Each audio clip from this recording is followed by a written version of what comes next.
So we're back at you with our first vlog in the series of the 5 Rings by Musashi.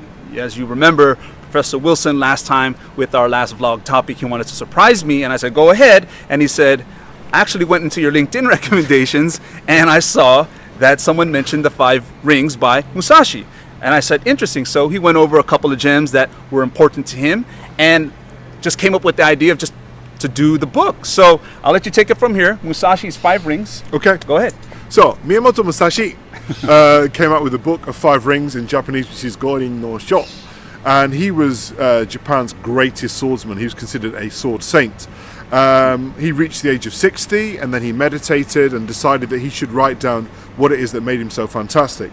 The thing that gripped me about this book, and I first read it 20 years ago, right? I'm going to read off my phone, apologies, but this is a really interesting quote. So he said, I have killed over 60 men in fights and duels.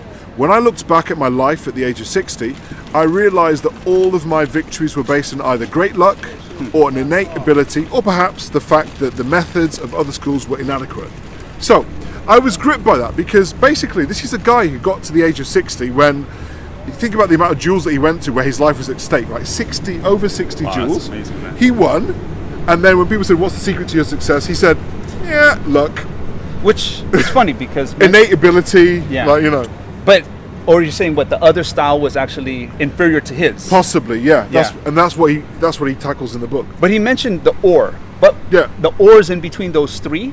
But the one that got me when I read that one, that quote was, because it's at the very beginning of the book, what really got me was the fact that when he said luck, because I actually mentioned this in the realm of business, a lot of people want to talk about dedication, striving, staying up long hours and focus and all these different, but for me, when it comes to business, there's so many smart people, so many driven people, so many ambitious people who fail, right?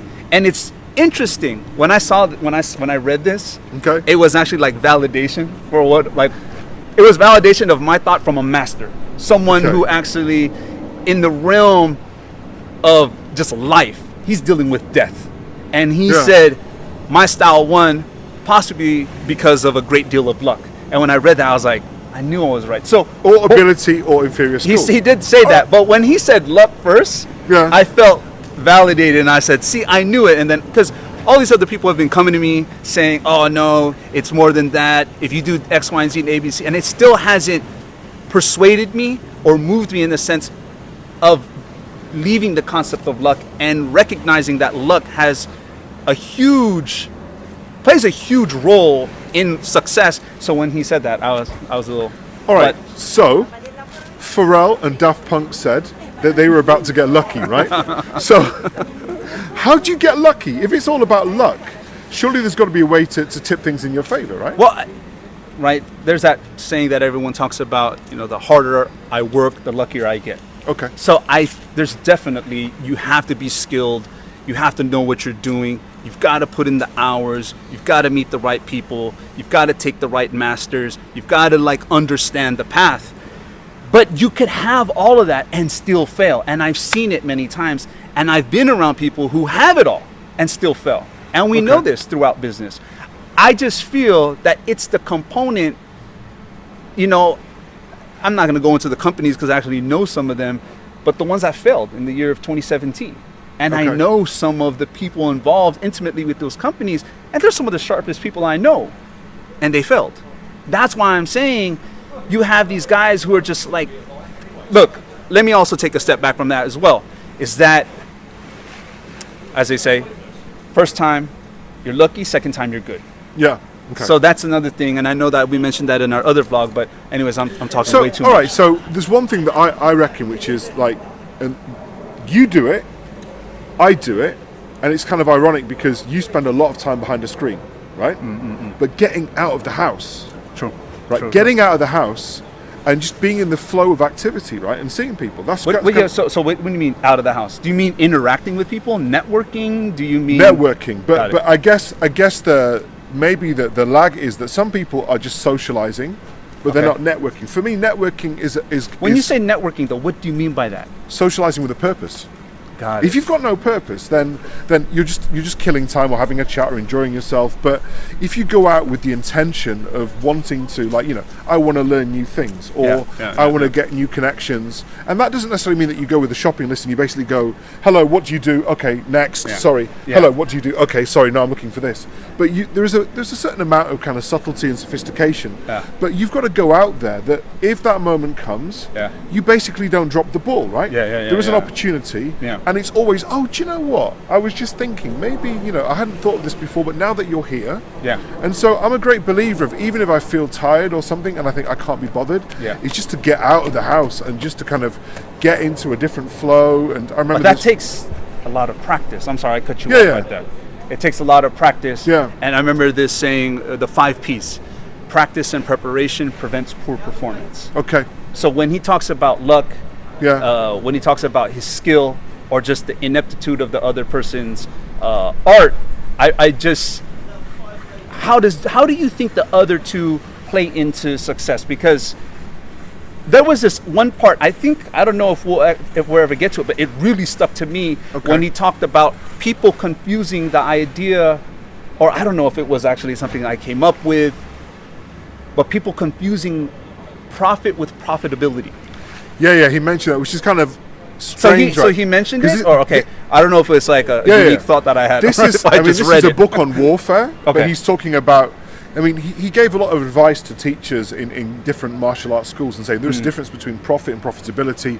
He was really big on basically, like, not being ostentatious and showing off and showboating. Yeah. He was kind of really hard on those things. And that's yeah. concerning the ring of Earth, right? Is it the Earth Yes. ring? Okay. Yeah. So the reason why I know Earth is because of Earth, Wind, and Fire. I thought you were going to go for the Ring of Fire. You're like, Yeah, no. who is it? Was it Johnny Cash? The Ring of Fire. Okay, so Okay. I'm sorry. I let Sorry, you go ahead. sorry, Musashi. It's like,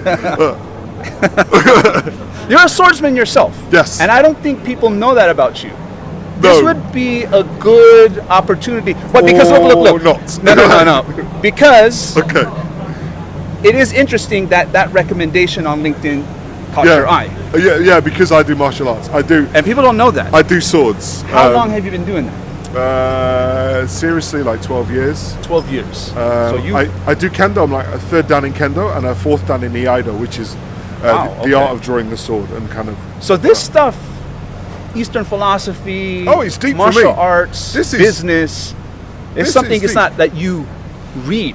Like you're actually a practitioner of it, Oh yeah. and wow, man. And so when you mentioned it in your last Yeah. blog about why it got you, and you mentioned your sensei, Yeah. right? Yeah.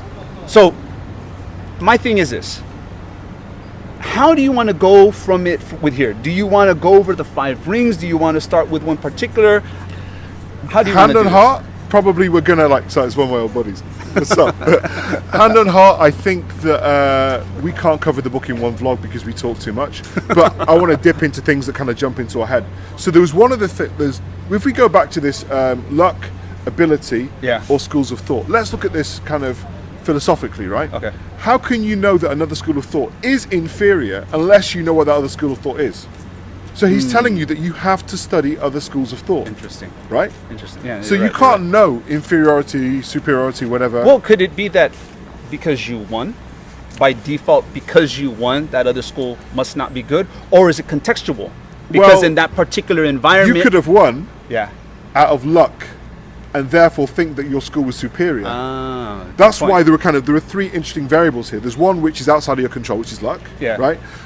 And there are 2 which are inside of your control. Now, you might think there's one, and that's kind of understanding schools of thought, which implies knowledge, understanding, and study, right? Yeah. But then if you look at innate ability, he doesn't actually believe that kind of you are born a swordsman, right? There are things that, like, I can tell you that we had to learn, where we had to unlearn basic response mechanisms, right? Yeah. If someone comes at you, right, then you tend to blink, right? And the thing that you're not supposed to do as a swordsman is blink. We have to learn, so we have to unlearn things like how not to blink. How not to be afraid when someone comes to you, like wanting to Interesting. attack you. Wow, If someone screams at you, how do you not freeze? Like, if you see most animals that scream, the other animal freezes for a second. That's what we do. We scream, they freeze, and then you attack, right? So we have to unlearn all of those things, and that comes through repetition, so that your sense of being. The 5 Ps. Right. It becomes an innate ability, but it's acquired through monotonous training. I know in the previous vlog we quickly stated what the 5 rings were. Okay.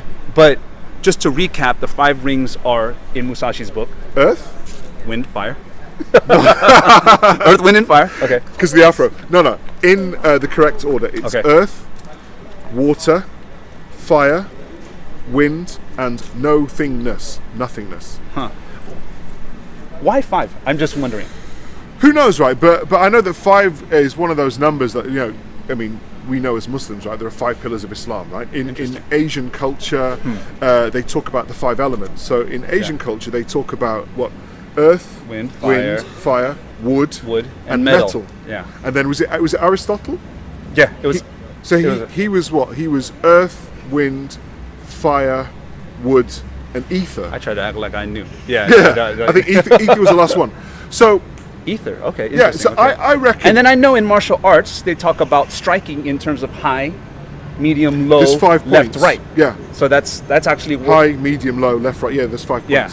Right. So my gut says, but we will never know, right? But my gut says that he probably wants to pick the number 5 and those elements because it makes sense. Like people always talk about the elements within martial arts. What are the pillars and all that kind of stuff. So, but I think what's telling is that of those 5, right? After you start the book with earth being kind of like your strategy, like the foundations, and then you go on to water, and then you go to fire, and then like why not wood and metal, right? You go for wind, which is an element, which which binds things together. But he removed that. But he went for wind. Okay. He removed wood and he removed metal. That's right, He went that's for right. wind Yeah. and nothingness. That's so right, the that's element right. of nothingness is the deepest book. Yeah. And is at the end for a reason that people maybe don't get to that stage because you're focused on earth, right? Yeah. But just that idea that for a swordsman to remove metal, I thought there would have been a section on like the metal of your sword, how those strike, how to block. Just being a craftsman and just being a geek about what you're actually hopefully to become one with, right? Because the katana is like the sword, maybe with the exception of maybe Damascus steel, like that. Okay. That the Damascus steel sword that had metal memory. You could bend it 360 degrees, and then it would flip back into place. Yeah. And that was a different style of swordsmanship. But the Japanese sword is the one that everyone reveres, right? So the katana is like the thing. So why do you think then he removed as a swordsman, right? The metal one's actually an interesting point. Yeah. And then at the end of his life, right, he actually just starts using wood, right? So so it's very interesting when we look at these 5 elements that the 2 that are replaced are actually dear to him, right? Yeah. But it's interesting because he is known to be someone who wasn't a man of one tool, right? Well, actually, he used 2 swords. But interesting. That's a whole. Okay, that's thing. okay. But I'm trying to get too deep and getting ahead of myself. A swordsman that doesn't use a sword. You got to come in closer, and people are like not seeing you. You're like off in the corner. Go ahead. Yeah, because I'm talking about swords, right? A swordsman that doesn't use swords. Okay. It's kind of deep, right? Yeah. Towards the end. What is it? Bruce Lee, The Art of Fighting Without Fighting. Right. Jeet Kune Do. He used wood. There was one battle where he actually took the oar from a boat for a duel. Yeah. And jumped onto the beach and his whole thing about killing with a pillow. Remember? Yeah.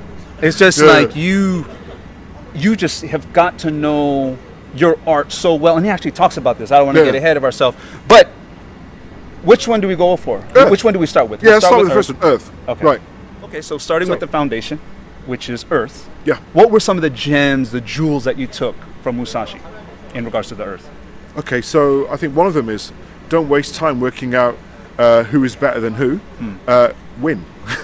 Yeah. It's about just go straight to the heart of the matter, which is you should think about winning. And I think from a business perspective, then if we look at like people, I don't know, benchmarking, like forecasting, like where are we going to be, what's our positioning? No, what do you want to do? Go there, win.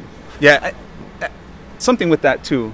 In the same vein is that I try to tell companies that I speak to, I consult help, is that stop looking at the other companies, right? When you're reading their press releases, you realize that they got more funding or they added someone as a board member, and then you get like this terror comes into you like, oh my God, Yeah. they got this and we don't.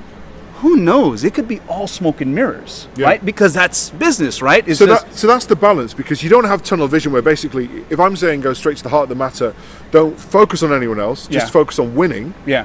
Right? You might think that means don't be mindful of what anyone else is doing. Yeah, I wouldn't. Because- I take because that back. I wouldn't be. previously- I wouldn't be extreme, but I Yeah, yeah. tell a lot of people, because sometimes a lot of people are always focused on whatever it is. Like, what's the competition doing? How many followers does she have? How many friends does she? How many? Because about a couple of minutes ago, we were saying you have to learn all the different schools of thought, which Yeah. means you have to focus on what your opponents are doing, Yeah. right? So there's this balance where Yeah. you've got to know what your environment is doing, but it can't take you off the path that you want to go. Yeah, right? and I guess that's what I was trying to say. Of course, I think you have a good point of not being extreme, but I also feel that a lot of people are always concerned with what the industry, with what other players are doing in the market, rather than focused on winning. Yeah. Right. So yeah, I would say 80-20. I would Okay. say 20% check out what competition's doing, what where the market's going, how customers are reacting. But I really think you should focus on your product. I mean, I don't know. How do you feel about that? Do you think that's correct, or do you think it should be 50-50? I'm more of the person of just like keep your head down. You got a good idea, check out what's going on, like a submarine, and then go back down. I How do you feel? Kind of my eyes going all over the place because I don't have a fixed view. Okay. I think you've got to, there's an element where you just have to read the play. It's a bit like a team, like that says we're gonna like have 80% possession, and that will yield X number of goals. Yeah. Like we've seen now that some sports have benefited from stats, but then at the other stage, you've seen teams with like 80% possession and can't score, right? So very true. I think that stats are useful, but they have their place. So that kind of 80-20 rule, 50-50, whatever. Yeah, as long as it's not going to distract you away from the way. So Musashi was very big on understanding nature, your environment, right? Yeah. That's why there's the wind, the fire, the earth. Yeah. You just got to be at one with your elements. So you've got to know the landscape, basically. Got it. What got me was the line of the invincibility. You'll Right. never know what makes you invincible, so don't really focus on that. Because no one's invincible. No one's invincible. Right. Right. And I thought that was deep to me because it's like you were talking about, like you have to understand other schools of thought, but if you don't know those other schools of thought, like you were saying previously, Yeah. you'll think that your style is the best, but that's because you don't know the other schools of thought. And also for me, especially in life, in business, and like your whole thing about not being fixated on numbers and percentages, is that it's all contextual. Yeah. Because you may have a style that is befitting for the swamp, or befitting in rain, or Yeah. befitting in snow. Right, you have particular, like in American football, there are teams who thrive in like, oh, it's snow, Yeah. we got this. Where a team Yeah. from California that doesn't know anything about the snow will have a hard time. See, the other thing I want to say as well is that the translator of the book that I've got, I think it was Steve Kaufman, he was like a 10th Dan in karate, right? Okay. A what in karate? 10th Dan. Like, 10th Dan. Okay. Yeah, like really good, basically, right? Yeah. He made the point that whilst business people look to these books, Yeah. and there are similarities, there's one fundamental difference, Okay. right? Martial warfare is about mental and physical. Okay. Business is mental. Now, you might disagree Okay. with that. Okay. Yeah, Okay. I thought So- that would get you Yeah, interested, right? of course. Because Yeah. okay, no, hold on. Okay, If we were just looking at it like just black and white, yeah, true. Because there is no, like someone told me, there is no metaphor for fighting. yeah. Like everything is a metaphor. Like when you talk about business, when you talk Yeah. about sports, it's always like they're always comparing it to fighting, or actually, zero, what is it? Zero sum game, Yeah, yeah. where it's always a winner, right? Think of all those terms like, somebody gets the chop or the axe, Yeah, right? yeah. Or Blitzed. yeah. Or someone gets what do you guys? Someone gets sacked. Right. In America, we say in American or football. someone gets head hunted. Yeah, right? yeah. Right. We know what they mean, but you're not actually like, if Yeah. it was that serious. there is no metaphor for fighting, dude. No, there is. Everything is using fighting as a metaphor. Yeah. Right. When you look at, Yeah. oh, you're killing it. Yeah. You know what I mean? Like it's always. But when you're actually, so go back to. I'm sorry for cutting you off. No, So, I think that's an important So point. that- restate that. I want you to restate Okay, that. so in trying to make the metaphor, just remember that it's a metaphor at the back of your mind, right? Business is not actually about war. Musashi was talking about the art of fighting and dueling and killing, Yeah. right? Yeah. And I think that sometimes that hurts business because then you don't cooperate or collaborate, right? I Yeah, Because exactly. like in theory, right? We met each other on the circuit, Yeah. right? You're a public speaker, I'm a public speaker, you're a business person, I'm an academic. Yeah. We should be dueling, That's true. That's true. right? But we didn't. Why? Because like, what's the point, man? Yeah, and that's the thing. I think a lot of companies, they also feel that way, where it's like, I've got to destroy the competition. Where if you look at every industry, there's always going to be 2 to 3 that Yeah. are at the top. Yeah. You know, and I know that they're always trying to inch to, you know, make their shareholders happy, drive profitability. But it's very interesting that you mentioned that about martial arts, because I've never really thought about that. Because every time in the business world, it's always about like dethroning number one. Yeah. Where who was it, Avis, which is like, I don't know which, I believe it's Avis that's always second in terms of car rental. So their taglines become like always striving to make it Yeah. it better or something like that, where they've just accepted their position where they go, you know, always striving to be better. So here's the thing. Martial warfare or a duel, right? Okay. If you want to defeat your opponent, right? Yeah. That basically means killing them. True. And once they're dead, they never come back. Right? True. So when we talk about killing the market or like killing off competitors, Yeah. like they can come back. They could. And they will come back. Yeah, they can. So you are Or a new competitor. Yeah. right. You're So basically, it's a flawed strategy because you cannot kill off competitors in business. Yeah. Because they can come back again. Yeah. So this idea that you would invest all of those resources Yeah. or all of that effort to Yeah. kill someone off makes no sense. You Yeah. might as well invest some time in order to kind of understand the landscape and to have your lane Yeah. and to do your thing. And I think that comes back to, like, there's another point which I liked, which is Musashi was big on controlling time. Right? wow. You have to have time management. And one of the ways that you can actually control time. That's huge in sports. Yeah. Okay, But go ahead. The other thing that he talked about was your ability in the Book of Earth to see what others can't see. Now, That's true. how that translates in martial arts, like, you know, like my sensei, like, you know, there's like decades in between us in terms of ability, skills, like practice and stuff Yeah, like that. yeah. He could see me coming a mile away, Yeah. right? That bought him time. So that he didn't have to move as quickly or as, you know, with as much energy as I would have to, right? Because Yeah. I have to react at the last minute. He's like, oh, he's going to do that, right? So it's about controlling time, but if you can then also see what others can't see, Yeah, that gives you even more time. Yeah, there's a story that is well known about in American football, so I know you might. But Joe Montana. Yeah, I know and, Montana. And Joe Montana Yeah. and San Francisco 49ers. Uh-huh. And I believe it's where he comes into the huddle. So it's in the Super Bowl. Okay. It's like in the last, I forgot, I'm sorry guys to all the diehard Niner fans. But it's basically, it's clutch time. They've got to score to Yeah. win the game. Okay. So it's super tense. The crowd's going wild. Like, it's pandemonium. And he goes into the huddle before the play and he goes, hey, did you guys see John Candy? Like, everyone, Yeah. but this is a master at work, Yeah. right? Because he's basically like, and I think when you read about, like, I remember reading about him and all these different like commentators and saying that he was a master of slowing down time. Okay. When you see people who are really good, that's why when they talk about like chi, meditating, being able to focus. See, that's the thing about also American sports, right? Because you guys are always about the clock ticking down. It's all. That's why you said So it's like time. 5 seconds, Yeah, no, 4 So we seconds. talk about like there's coaches Yeah. that are known, like their specialty is time management. Yeah. Like they know how to use the timeouts, they know how to use the clock. Yeah. And that's where you see like different levels. So of coaches. here's the interesting thing, right? Because you spoke about American football, Yeah. and it's all about timeouts and flag down, and then we got. I mean, like, it's in 10 all sports, like in Yeah. American sports. I But can imagine the same thing in football too. Rugby, right?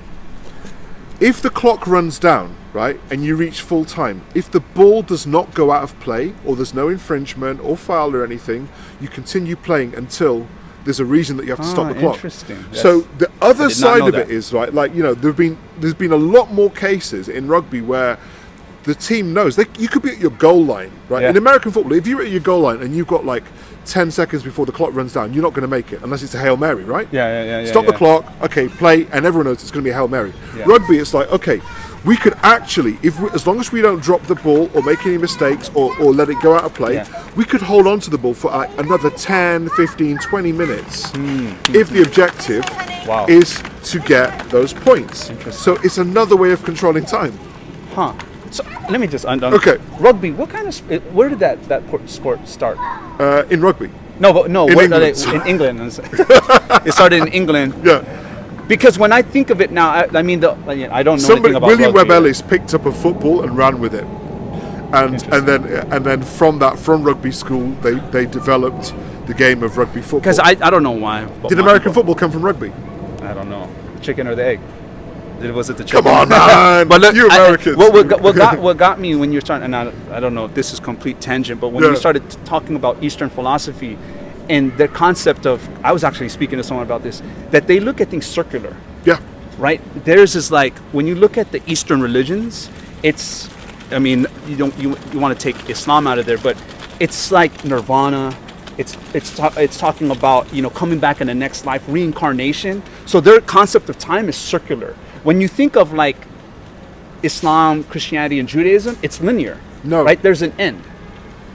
There's an end. Okay, all right. I mean, there is an end. You're going to know better than me because you studied, right, Shari? But my understanding is like in the Quran, there's a chapter, Surah Asr, Wal Asr. Yeah. Like Allah, Yeah, Allah, God, Yeah. swears by time. Yeah. But time is elastic.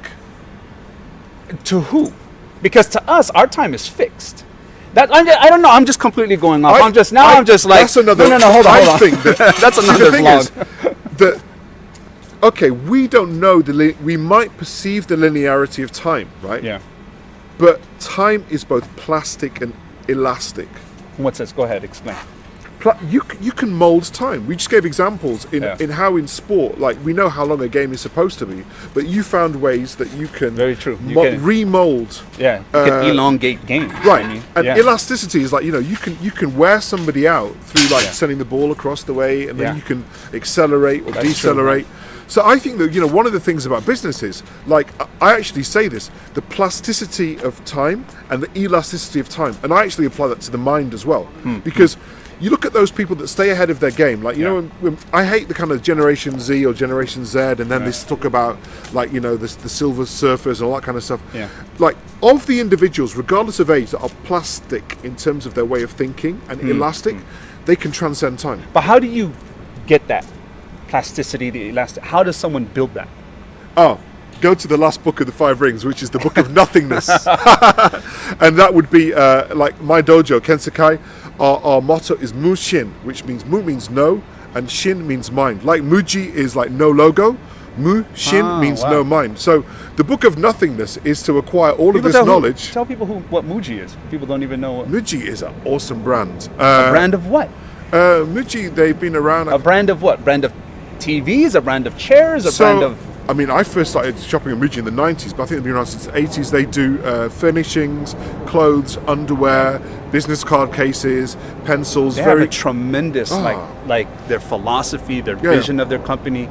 Muji, M-U-J-I. Yeah, You guys Muji. definitely look it up. Yeah, because I saw there was one of the senior people he spoke at a conference, like, and it was fascinating to see what they had to say. And I guess with the concept of nothingness, we should just end it right here.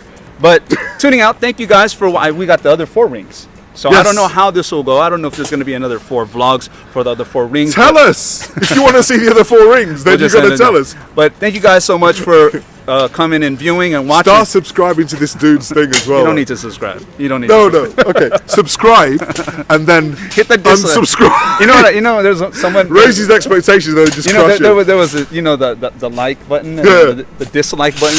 I saw someone say it was like 43 dislikes for this one video, but it said, oh, 43 people must have thought it said I like.